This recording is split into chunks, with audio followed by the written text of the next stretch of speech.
Hi, it's Teacher Brynah here. A word search is a good way for children to practice both the phonics and learning new words. I'll usually put in easy words such as boy or cat for the younger students. They'll always be able to sound out that word. And then I'll always have in a harder word. In this case it's send. This is for older students or more advanced students. If they can find this word, I know they probably have a better grasp on English. I also have the word lion in there today, and I will usually have a toy lion and I'll say, hey, what's this? And they'll recognise the picture of the lion, and then when I say la, they'll go, oh, it's lion. So this is a good way to get the students to start talking and to also introduce lots of words and sounds. You can see I've got some magnet smiley faces here. This week I've been focusing on what to say if you're confused. So I have pardon, excuse me, and what was that? Because in England it's considered pretty rude if your child just says what when you answer them a question. So to all the students that say what, I've been making sure they learned what was that, or what is that, or what did you say, instead of just the word what. And you can also go into more descriptive about words they already know. So they'll recognise this face as sad, but they might not know the words awful or terrible or unhappy or upset. And for the smiley face, they'll know I'm feeling happy, but they might not know I'm good or I'm great or that's terrific or awesome. So this is a good way to get the kids talking about different kinds of emotions.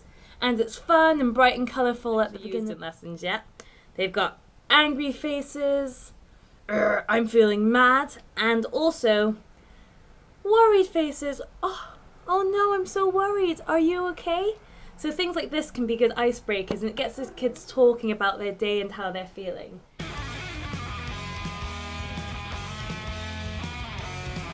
Usually, I don't start rewarding them, but I'll introduce whatever reward system I have in place.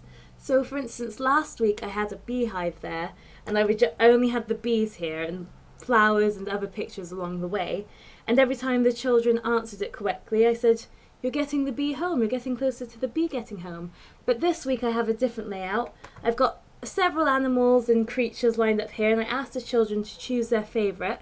If they don't know the words, I'll say, what colour is your animal? And most of my regular students know the words like green and yellow, so I can usually guess what animal they mean based on those descriptions. And then after I've said pick an animal, I'll say, choose a number. They'll say a number between 1 and 5. For instance, if they chose a frog, I'll say, thank you for choosing me. And then put the frog there if they say number 3. So, as we go along, we'll give them the stars. Good job, you've done a great job. And if they're struggling or if they've done something particularly excellent, I'll move the frog up and say, wow, good job, you're terrific. And just bounce the frog across one. And then I'll say, look, you're getting closer to the winner, getting closer to the finish.